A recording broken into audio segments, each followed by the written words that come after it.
I also strongly believe that we want to make sure the No Child Left Behind Act continues to work. You measure every day. That's why you're successful business people. I mean, you know what your business is doing. I believe we ought to extend that same principle to our public schools and ask a simple question. Can a child read at grade level?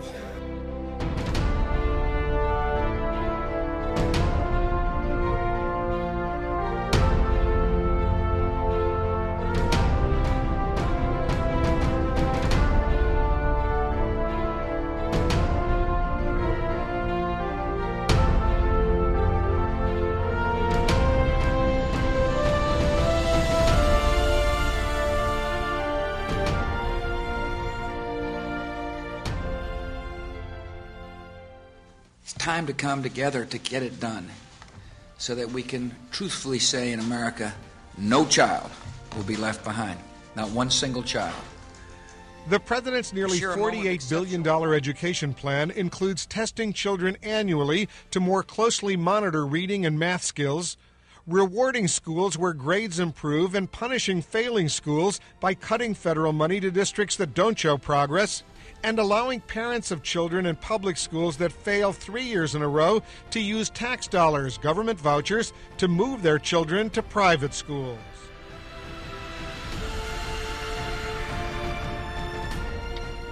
To say that No Child Left Behind standardized testing has had an impact on my life would be an understatement.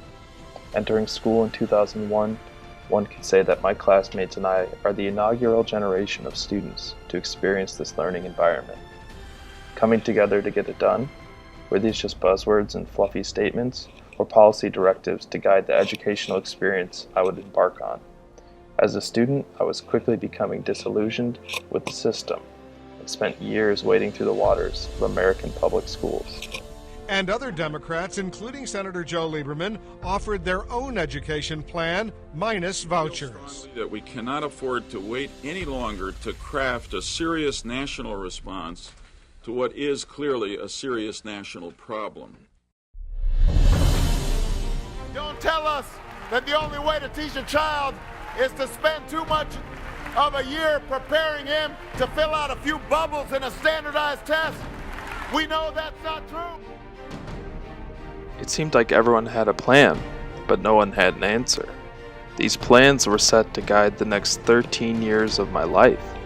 Looking back, I became even more frustrated with the plans that made their way into policy. I thought the system was broken and set out to see if the solution was as simple as I had imagined. When No Child Left Behind was just starting, and we did papers on it, you know, like classrooms where they just taught to the test, or districts where every day every student had to be on the exact same subject matter, which makes no sense because there could be a snow day in one district and not in another in a state, you know? So, but those kind of rigid systems, and there's ways where the system can be rigged. I know early on, this was No Child Left Behind, I'm backtracking, was based on the Texas model.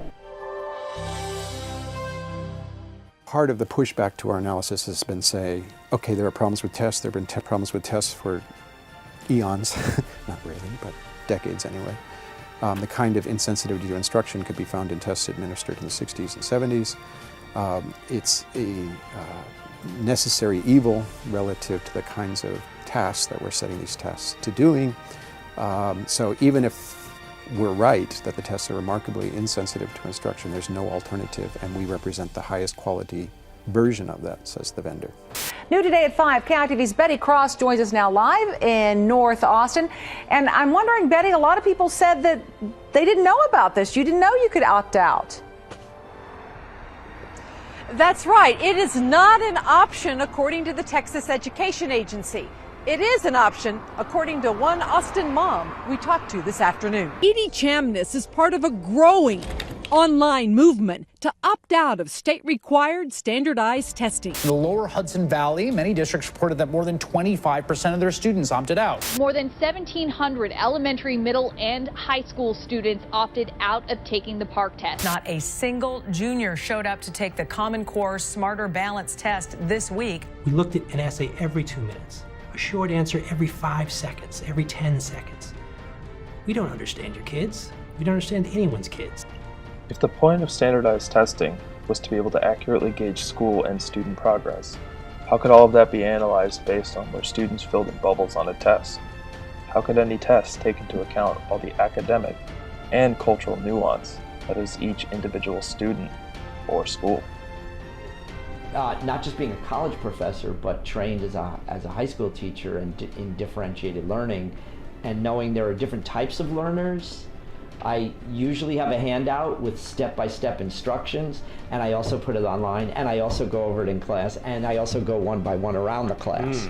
So I do all those things for different types of people who are different types of learners. Each school has its own culture. If we're going to get really specific about it, I think every school has its own ideas and elements that whenever everyone walks into the building or there's new people, they assimilate to the culture slowly adapts, but I do think every school has its own culture. So does every business, every home.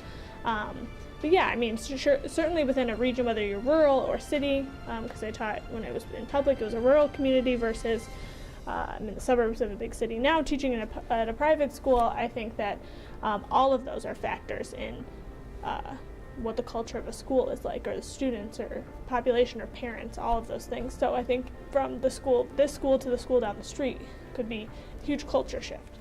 I recognize it's the need for standardized testing because you have to have something that is similar across the board, that the same student in Southern Illinois will have the same experience as a student in the Chicago suburbs.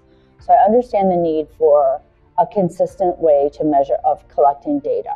I get frustrated because standardized testing is not part of the college experience, and as we get our kids ready for college, it's really an inauthentic measure of assessment. There are ways of designing items that do what the tests are supposed to do, which is tell us about kids' ability to make sense of Newton's laws and its implications, that are vastly more sensitive to instruction, that do in fact behave in ways that are distinct from the current psychometrics and yet informative.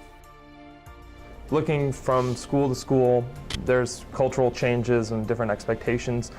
Then do you think that having a national standard of achievement is good, that it helps people, or in order to make education equitable in a sense across all these different cultures that can be created in the school, or do you see it as more of a hindrance to the individuality of the region or the school, or maybe a little bit of both? Yeah, I would like to say that if we eliminated standardized testing, that our educational and classroom experiences could become more creative and student-centered and experiential and things like that.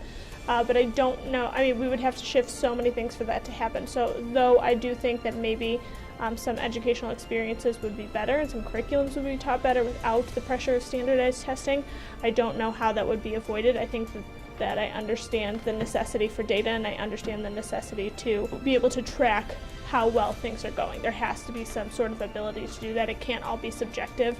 There has to be some sort of standards for how we do things. Now, what those standards are and how we measure those, I think maybe could be adjusted, but I do believe that there should be some sort of national standards that can be applied so that we all know that we're doing some objective qualities to the best of our ability. I'm ready to say schools are doing better than they were relative to algebra in 1950. You just simply have to look at the enrollment, where algebra got taught, what fraction of students took something called algebra. We're doing dramatically better than at other points in our history. So I think there's some very good reasons to say public education has moved in precisely the direction we'd like. How do you feel about the state of things, or any final thoughts that you want to share?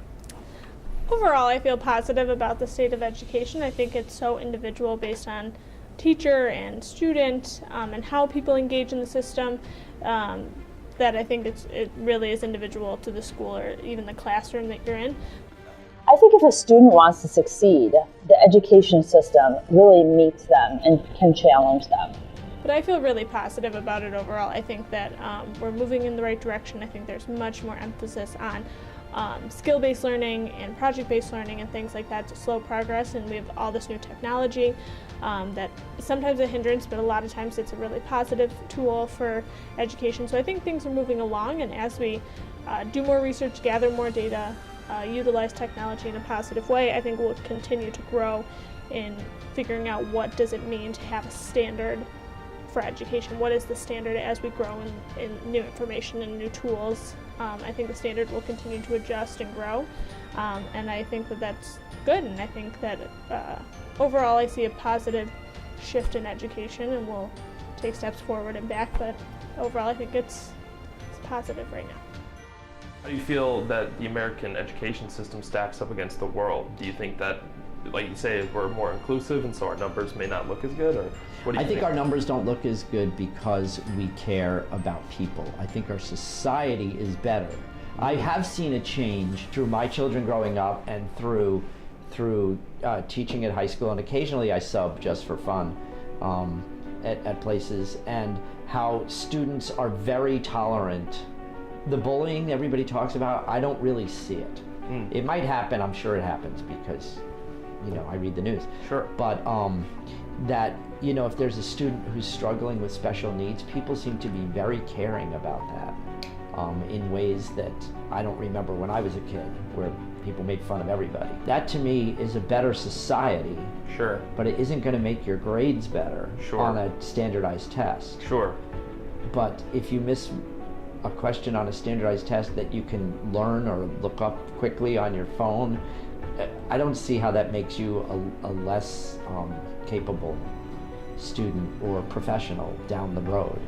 But Sure. if you don't learn tolerance for people in your own society, that makes all of us less rich. The best way to improve American education is a question that may not have an answer. What is clear is that the solution is not as simple as I assumed, and those who have the power to impact students do care a great deal. Maybe national standards aren't the boogeyman I imagined. They may even be helpful in protecting students and guiding educators. Maybe we need to find a way to be mindful of the individuality of states, students, and communities. Maybe we need to find a way to merge the two. Maybe we need to put differences aside and prioritize finding the solution for the sake of our future. And maybe, just maybe, it is as simple as coming together to get it done.